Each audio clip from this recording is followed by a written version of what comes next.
दोस्तों, आपको एक चीज़ हम बताते चले कि अगर इंसान के पारिवारिक जो ज़िंदगी होता है, उस पारिवारिक ज़िंदगी में कोई भी खटास आ जाए तो उस इंसान को अपने पारिवारिक खटास को दूर करने के लिए जल्दबाजी में कोई ऐसा फैसला नहीं लेना चाहिए जिस वजह से परिवार पूरी तरह से तहस-महस हो जाए। आज की घटना में सेम ऐसा ही कुछ हो जाता है कि एक व्यक्ति हमेशा के चक्कर में, हमेशा की इस झंझट से छुटकारा पाने के लिए जल्दबाजी में एक गलत फैसला ले लेता है, जिस वजह से एक इंसान इस दुनिया को छोड़ के चला जाता है। लेकिन जब लोगों के सामने सच्चाई निकल के आती है, इसे सुनने के बाद लोगों को अपने कानों पर कतई विश्वास भी नहीं होता है। आज की घटना में क्या था, आज की घटना में क्या हुआ, आज की घटना की आप पूरी तह तक सच्चाई जानने के लिए इस वीडियो को आप लास्ट तक ज़रूर देखिएगा। नमस्कार दोस्तों, मैं प्रदीप कुमार आपको इस टेढ़ी बात चैनल पे मैं स्वागत करता हूं। दोस्तों, आज की यह जो सच्ची घटना है, यह घटना सुनाने से पहले मैं आपसे एक छोटा सा रिक्वेस्ट करना चाहता हूं, क्योंकि आप अगर हमारे चैनल पर नए हैं और पहली बार यह वीडियो देखने के लिए आए हुए हैं तो एक बार जाकर हमारे चैनल को आप सब्सक्राइब ज़रूर कर लीजिए, ताकि हम आपके माध्यम से इस वीडियो को काफ़ी ज़्यादा लोगों तक पहुँचा सकें। आज की यह जो घटना है, यह घटना है पंजाब प्रदेश, उसी का जाना माना शहर पड़ता है लुधियाना, और ठीक उसी के पास डिवीज़न 4 कस्बा लगता है, और उसी के करीब एक मोहल्ला पड़ता है फतेहगढ़। वहीं एक काफ़ी बड़े 2 इमारत होते हैं। उसी इमारतों में सबसे बड़ी एक बिल्डिंग होता है। उसी बिल्डिंग के मालिक होते हैं पाली सिंह। पाली सिंह का एक अपना बहुत ही बड़ा मकान होता है जो 4 तल्ला का होता है, जिसमें लगभग 30 कमरे भी होते हैं। उसी कमरे में जो प्रवासी मज़दूर होते हैं, ज़्यादातर कामगार वहीं यहाँ पर निवास किया करते थे। उन्हीं को कमरा वहाँ मिला हुआ पड़ा होता है, लेकिन उसी में से एक और किराएदार होता है जिसका नाम होता है सागर, जिसकी उम्र होती है 26 साल के आसपास होता है। उसका एक अपना छोटा भाई होता है सरवन की उम्र होता है 22 साल। सरवन और सागर दोनों जो होते हैं, अपने ही पास एक गारमेंट फैक्ट्री होता है, उसे में जाकर दोनों काम किया करते थे। दोनों जो का ज़िंदगी होता है काफ़ी बेहतर तरीके ढंग से वहाँ रहकर चलना शुरू हो जाता है। अभी 9 अप्रैल 2017 का दिन होता है, रविवार का वक्त होता है। तो उसी दिन काफ़ी सारे जो फैक्ट्रियाँ होती हैं वह बंद भी होती हैं। तो सागर और साथ में सरवन दोनों अपने घर में कुछ कामों में व्यस्त होते हैं। लेकिन शाम का जैसे ही 5 बजे का टाइम होता है, उसी बीच सागर जो होता है अपने छोटे भाई सरवन से बोल देता है कि हम जा रहे छत पर, कुछ समय बाद वापस आ जाएंगे, तुम घर का सारा काम निपटा लो।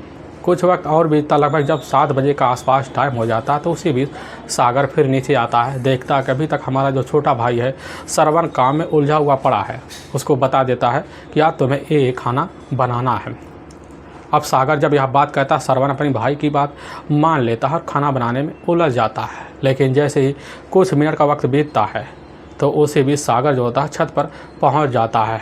लेकिन कुछ मिनट और बीतता है, तभी पड़ोस का ही रहने वाला एक संजय होता है जो सरवन के पास पहुंचता है। कहता है तुम्हारा भाई जो है सागर जीने पर खून से लथपथ अवस्था में पड़ा हुआ है। लेकिन जैसे ही सरवन अब संजय की बात सुनता है, तुरंत ही दंग सा रह जाता है। तुरंत ही भागता हुआ जीने के सहारे काम दाम छोड़कर अपने भाई सागर के पास पहुंचता है। देखता है कि सही में उसका जो भाई अपना होता है बड़ा, वह खून की लथपथ अवस्था में सही में जीने पर पड़ा हुआ होता है और वहीं पर चिल्ला पड़ता है।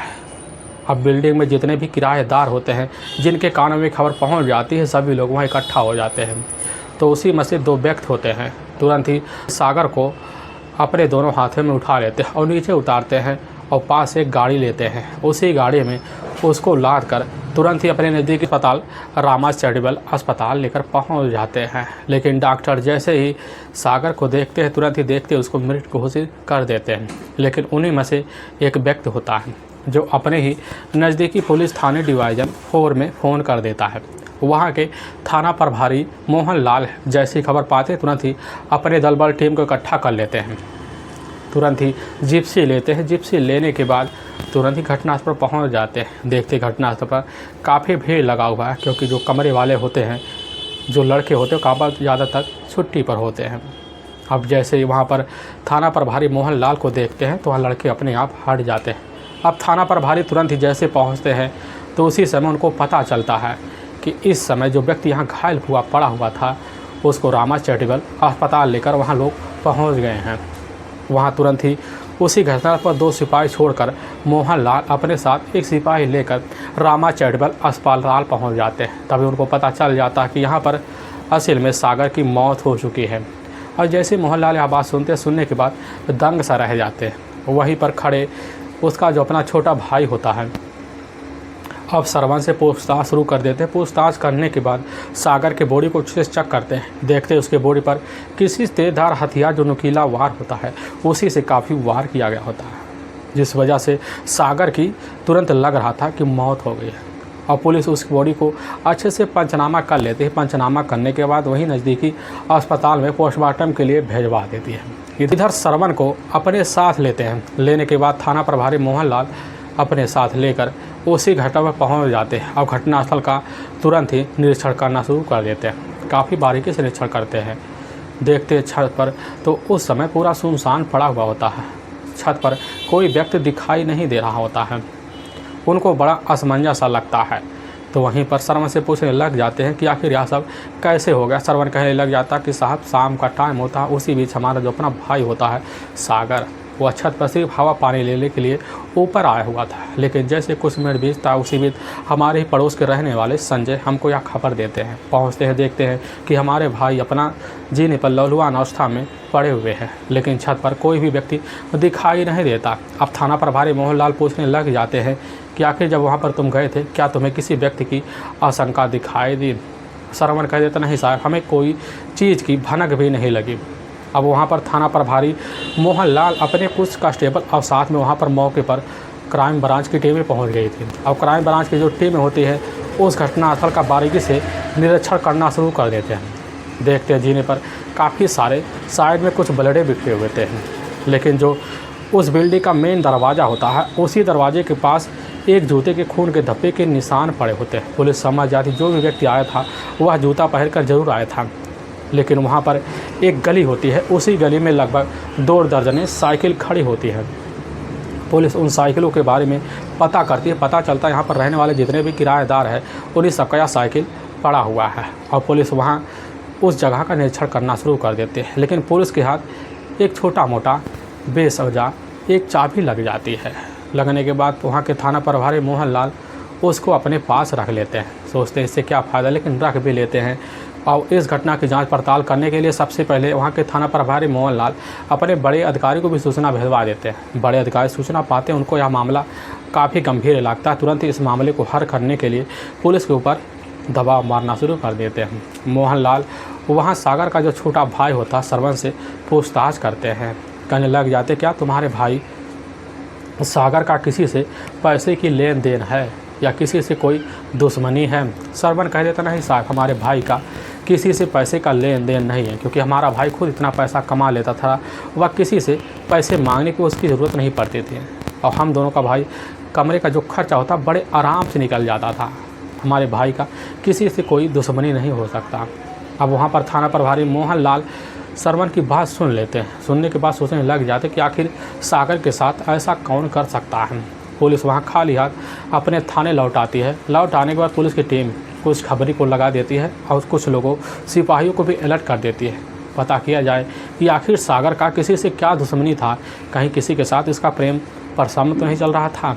अब पुलिस इसी दिशा में अब जांच पड़ताल करना शुरू कर देते हैं। कुछ खबरी जाते हैं वहाँ दोबारा उस बिल्डिंग में काफ़ी लोगों से पूछताछ किया जाता है। तभी उसी में से एक व्यक्ति होता है राजू, जो खबरी के सामने कह देता है कि साहब असल में जो सागर और साथ में सरमन जिस कमरे में रहते हैं उस कमरे में उसके कुछ गांव वाले उसके घर के आने जाने लगा रहता है। अब पुलिस जैसी यह बात सुनती है सोचने लग जाते कि आखिर इनका हित ऐसी में से कौन इनका जो होता है विश्वासघात कर सकता है। और पुलिस इसी दिशा में जांच पड़ताल करने लगती है। तभी पुलिस की जो टीम होती है वह टीम और खबरी के ऊपर दबाव मार देती है।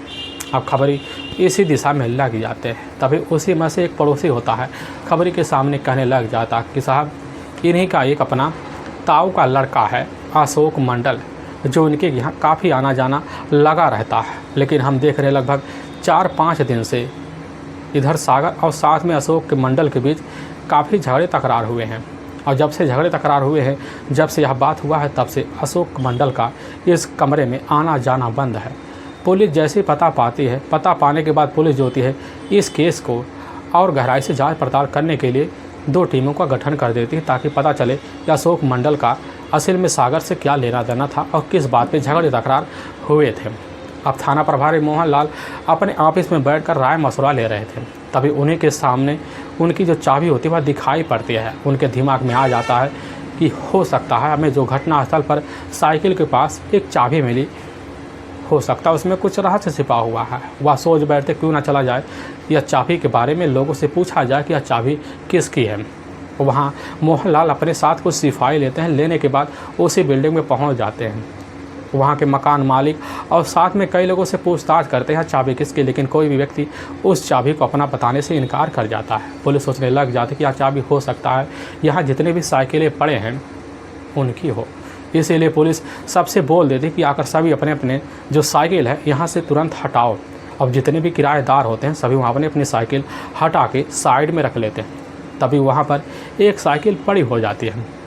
मोहनलाल जैसे उस साइकिल को देखते हैं अचंभे से रह जाते हैं। काफ़ी लोगों से पूछते हैं साइकिल जिसकी भी हो इसको इसी समय हटाया जाए, लेकिन वहाँ भी अब कोई व्यक्ति बाहर निकलने वाला नहीं होता। तुरंत चाबी जो होते हैं मोहनलाल एक सिपाही को पकड़ा देते हैं और सिपाही जाते हैं उस ताले को खोलते हैं और ताला तुरंत ही खट से खुल जाता है। थाना प्रभारी समझ जाते हैं कि यह चाबी जो है इसी साइकिल की है। वह सोचने लग जाते हैं कि यह साइकिल किसकी यहाँ पर आई है। अब वहाँ पर जितने भी लोग होते हैं फिर पूछने लग जाते हैं साइकिल अगर किसी को पता है किसकी यहाँ है तो हमें बता दें, नहीं तो उसके लिए अच्छा नहीं होगा। सभी लोग अपना सर नकार सा देते हैं। तभी वहाँ सिपाही की जो नज़र होती है वह ऊपर पहुँच जाती है। देखते हैं जो एक सामने बिल्डिंग में एक दुकान होता है, उसी दुकान के ऊपर एक CCTV कैमरा लगा होता है। और जैसे थाना प्रभारी मोहनलाल को पता चलता है तुरंत ही उस CCTV कैमरे का जो मालिक होता है असल में उस पाली होते हैं, उन्हीं के पास पहुँच जाते हैं, सिर्फ फुटेज निकलवा लेते हैं। अब फुटेज निकलवाने के बाद जब चेक करना शुरू कर देते हैं पता चलता है 9 अप्रैल को शाम को लगभग वही 6:30 बजे के आसपास का टाइम होता है। उसी बीच एक व्यक्ति आता है साइकिल लेकर, वहीं जहां पर सबकी साइकिलें खड़ी होती है वहीं पर अपनी साइकिल रख लेता है। रखने के बाद उसमें ताला लगाकर चाबी अपने जेब में रख लेता है। इसके बाद ऊपर चला जाता है, छत की तरफ बढ़ता है, लेकिन लगभग 25 मिनट का वक्त बीत जाता है। वह लौट के नहीं आता, लेकिन जैसे ही 25 मिनट बीतता है उसी बीच वह नीचे आता है, लेकिन काफ़ी हाँफ डाल रहा होता है। अपने साइकिल के ऊपर जैसे ही हाथ रखता है तो वह गिर पड़ता है और उसके जेब से वह चाबी निकलकर वहीं ज़मीन पर गिर पड़ती है और तुरंत ही वह अपना बिना साइकिल लिए वहाँ से फरार हो जाता है। और पुलिस जैसे ही CCTV फुटेज देखती है और फोटो को देखती है तुरंत यह मामला जो होता है पुलिस के सामने एक चैलेंज सा बन जाता है कि आखिर यह व्यक्ति था कौन, या आया कहाँ से।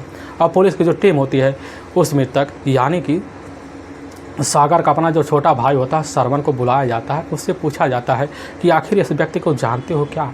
अब श्रवण जैसे उस फोटोज़ को देखता तुरंत ही एकदम सहम जाता, कहने लग जाता कि साहब या तो हमारे ताऊ के ही लड़का हैं अशोक मंडल, जो यहीं पास के इलाके में एक कमरा लेकर रहते हैं और वहीं पर एक कपड़ा फैक्ट्री है, उसे भी ठेकेदारी का काम भी करते हैं। अब पुलिस जैसे उस अशोक मंडल की फ़ोटो देखती है पहचान करवा लेती है। पुलिस का जो शंका होता है जाकर अशोक मंडल के ऊपर पूरी तरह से टिक जाता है और इसीलिए पुलिस बिना सामने से हाथ डाले सबूत जुटाना चाहती थी। और जुटाने के लिए पुलिस सबसे पहले जो होती है इधर अब अशोक मंडल का मोबाइल नंबर जो होता है श्रवण के द्वारा ले लेती है और उसके मोबाइल नंबर का पूरा CDR डिटेल निकाला जाता है। तो पता चलता है जो लास्ट जो कॉल किया गया होता है वह कॉल खुद जाकर सागर के मोबाइल पर किया गया होता है, लगभग वही 6 बजे के आसपास। अब पुलिस का जो शंका होता है पूरा यकीन में बदल सा जाता है कि हो ना हो अब यही अशोक मंडल ही श्रवण का हत्यारा है।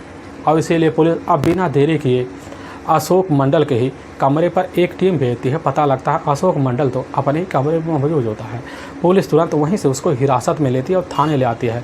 लेकिन पुलिस जब इधर अशोक मंडल से पूछताछ शुरू कर देती है तो अशोक मंडल कहने लग जाता है कि साहब उस दिन तो हम अपने घर पर थे ही नहीं, काफ़ी तरह तरह की बातें करता है। लेकिन पुलिस जो थी वहाँ पर खड़े थाना प्रभारी मोहन लाल तुरंत ही वही सीसीटीवी फुटेज का जो टीवी होता है वही निकाल कर इधर अशोक मंडल को दिखाते हैं। अशोक मंडल जैसे उस फोटोज़ को देखता है तो अपना चेहरा इधर उधर घुमाना शुरू कर देता है। पुलिस तुरंत ही उसके ऊपर दबाव मार देती है। दबाव मारते ही अशोक मंडल पुलिस के सामने एकदम टूट सा जाता है। कहने लग जाता है कि साहब हमने यहाँ जो फैसला लिया पूरी तरह से एकदम सही से लिया, हमने जो किया है पूरा यह कारनामा किया है। लेकिन पुलिस के सामने अशोक मंडल ने जो सच्चाई रखी, इसे सुनने के बाद पुलिस को अपने कानों पर यकीन भी नहीं होता है।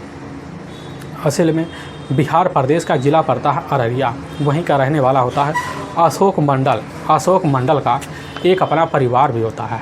उसके घर में उसकी अपनी पत्नी होती है राधा, अब जिसकी उम्र होती है लगभग वही 22 साल के आसपास होता है। राधा के टोटल एक बेटा भी होता है। इधर जब अशोक मंडल का अपना घर रहकर अपने पारिवारिक खर्चा नहीं चल पा रहा होता है तो काम कार की तलाश में वह अपने कुछ दोस्तों को लेकर पंजाब के ही लुधियाने में आ जाता है और वहाँ दोस्तों के साथ मिलकर काफ़ी काम की तलाशी करता है। लेकिन उसके हिसाब से उसको काम नहीं मिलता। अभी अशोक मंडल के कुछ अपने करीबी दोस्त होते हैं। वह दोस्त उसको टिब्बा रोड के ही पास एक कपड़ा फैक्ट्री होता है जो स्पोर्ट कंपनी होता है, उसी में जाकर अशोक की नौकरी लगवा देते हैं। अशोक कुछ दिन वहाँ पर मेहनत करता है, लेकिन कुछ लोगों के द्वारा वह वहाँ हाथ पकड़ना भी सीख जाता है। जब सीख जाता है तो उसको कंपनी में कपड़ा जो सिलाई का जो काम होता है उसको ठेका मिलना शुरू हो जाता है। ठेका मिलने के बाद अपनी जिम्मेदारी बहुत बेहतर तरीके से निभाना शुरू कर देता है। लेकिन उसको लगने लगता है कि इस जिम्मेदारी को और आगे बढ़ाने के लिए हमें कुछ मज़दूरों की आवश्यकता है। इसीलिए अशोक मंडल जो होता है अपने जितने भी नाज हिस्सेदार होते हैं, हित व्यवहारी होते हैं, सभी को अपने साथ उसी साथ बुलाकर उसी फैक्ट्री में लगवा देता है। लेकिन उसी में उसके ही अपने चाचा का लड़का होता है सागर, उसको भी बुला लेता है, अपने उसी कंपनी में लगवा देता है। लेकिन उसके जितने भी कामगार होते हैं सभी को अलग अलग रूम दिला देता है, सब अपने अपने रूम में रहना शुरू कर देते हैं। लेकिन अपने छोटा भाई समझकर सागर को अपने ही कमरे में रख लेता है। इधर दोनों की ज़िंदगी जो होता है बेहतर तरीके ढंग से चलना शुरू हो जाता है। लेकिन जैसे कुछ वक्त बीतता है तो सागर सोच लेता क्यों ना अपने छोटे भाई सरवन को भी अपने साथ बुलाया जाए, और सरवन को बुलाता अपने साथ रख लेता है और रख कर दोनों जिम्मेदारी बेहतर तरीके ढंग से काम की करना शुरू कर देते हैं। वक्त बीतने लगता है, लेकिन अशोक मंडल को लगने लगता है कि अब हमारा खर्चा जो होता काफ़ी बड़ा सा हो गया, कमाई भी अच्छी थी, इसीलिए अपने घर में कोई ना कोई काम करने वाली चाहिए। तभी उसको ध्यान आता क्यों ना अपनी पत्नी राधा को बुलाया जाए, और राधा को बुला लेता है। अब राधा उसी घर में रहकर अपनी एक बच्ची के साथ अपनी ज़िंदगी गुजारना शुरू कर देती है। आराम से इन तीनों को खाना बना बनाया मिल जाता है। अपने टाइम से तीनों निकल भी जाते थे और शाम को अच्छे टाइम पे लौट आते थे। अब समय इस तरह गुजरने लगता है कि तीनों की ज़िंदगियाँ बेहतर तरीके से चल पड़ती है। लेकिन इधर सागर जो होता है, सागर अशोक मंडल की जो पत्नी होती है राधा की खूबसूरती देखकर इतना मोहित सा हो जाता है। मोहित होने के बाद अपनी नज़रों में राधा को बसा लेता है। अपने ही उसको घर में भाभी बुलाना शुरू कर देता है, क्योंकि रिश्ते में उसकी भाभी लगती है और साथ में देवर भाभी का रिश्ता भी होता है। होने के बाद दोनों में हंसी छिटोले भी चलते हैं, कभी गंदी गंदी इशारे हो जाते हैं। लेकिन राधा जो होती है इस बात को इग्नोर कर देती है और धीरे धीरे बात इतनी बढ़ जाती है कि राधा और साथ में सागर के बीच प्रेम संबंध भी चल जाते हैं। और संबंध का जो सिलसिला होता है बेधड़क सागर और साथ में राधा के बीच चलने लगता है, क्योंकि इनके पास समय काफ़ी ज़्यादा होता है। क्योंकि इधर राधा का जो पति होता है, इधर अशोक कभी दिन में तो जाता ही और साथ में रात में भी टाइम वहाँ स्पेंड करता है। यानी कि देखा जाए राधा पूरी तरह से अपनी ज़िंदगी मौज लेकर सागर के साथ अच्छे समय के साथ बिता रही होती है। तभी एक दिन वही शाम का टाइम होता है, उसी बीच अशोक मंडल जो होता है अपने काम से बिना बताए वहाँ चला आता है। देखता है उसके घर का जो दरवाज़ा होता है वह उस समय थोड़ा खुला होता है। दरवाजे पर हाथ लगाता है तो अंदर का नज़ारा देखकर वह पूरी तरह से हिल जाता है, क्योंकि उसी के सामने उसके अपने चाचा का जो लड़का होता है सागर और साथ में उसकी पत्नी राधा एक बिस्तर पर अर्धनग्न अवस्था में पड़ी होते हैं। देखते ही समझ जाने के बाद दोनों को अपने साथ बैठाकर पूछताछ करता है, उनको समझाता बुझाता है, क्योंकि अपनी इज्जत और लोक भाव की लाज देकर समझा बुझा देता है। इधर राधा अपने पति अशोक की पैर पकड़कर माफ़ी मांग लेती है, लेकिन पहली गलती समझकर अशोक दोनों को माफ़ कर देता है। अब इधर दोनों कुछ दिन तो शांत रहते हैं, दोबारा फिर चोरी छुपे मिलना शुरू कर देते हैं, क्योंकि वहाँ इधर अशोक पूरी तरह से दोनों पर विश्वास कर लेता कि हमारे भाई अब हो सकता है सुधर गया हो। लेकिन मौके का फ़ायदा उठाकर दोनों इधर राधा और साथ में सागर फिर रिश्ता रखना शुरू कर देते हैं। फिर वक्त गुजरने लगता है, लेकिन फिर एक दिन जाकर इधर सागर को और साथ में राधा को एक साथ अशोक पकड़ लेता है और पकड़ने के बाद दोबारा इन दोनों का पिटाई भी कर देता है। कहने लग जाता है कि तुम दोनों लग रहा हमारी इज्जत उछाल के मानोगे। अगर आज के बाद तुम दोनों पकड़े भी गए या हम तुम्हारे बारे में कुछ पता भी पाते हैं, तुम्हारी ज़िंदगी को आखिरी दिन होगा। यह फैसला लेता है। लेने के बाद ऐसा राधा काफ़ी शांत हो जाती, कहने लग जाती है कि हम आज के बाद कोई गलती नहीं करेंगे। यह समझाकर इधर अशोक मंडल अपने काम पे उलझ जाता है। लेकिन कुछ महीने तो बीतते हैं। बीतने के बाद दोबारा यह रिश्ता रखना शुरू कर देते हैं। फिर तिवारा जब इनको पकड़ता है, पकड़ने के बाद उसी समय अपनी पत्नी की पिटाई भी कर देता और सागर को बोल देता है कि तुम अपने छोटे भाई श्रवण को साथ लेकर कहीं अलग चले जाओ, रूम ले लो। और सागर अपने छोटे भाई श्रवण को साथ लेता है। बगल ही जाकर कुछ दूरी पर वहीं पर कमरा लेता है। अभी अक्टूबर 2016 का वर्ष होता है।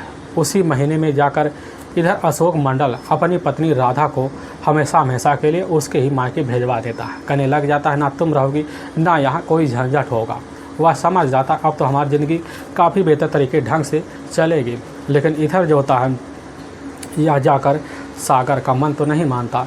लेकिन भले दोनों शारीरिक सुख से वंचित थे, लेकिन दोनों मोबाइल के द्वारा बातें कर लिया करते थे। बातें करते करते कुछ महीने का वक्त तो बीत जाता है। लेकिन इधर जो होता अशोक मंडल जब भी अपनी पत्नी राधा के मोबाइल पर कॉल करता तो उसका मोबाइल जो होता है व्यस्त बता देता। उसके मन में अब शंकाएँ पूरी तरह से बैठ जाता कि हो ना हो हमारी पत्नी राधा का अब भी जो होता सागर के साथ अफेयर चल रहा है।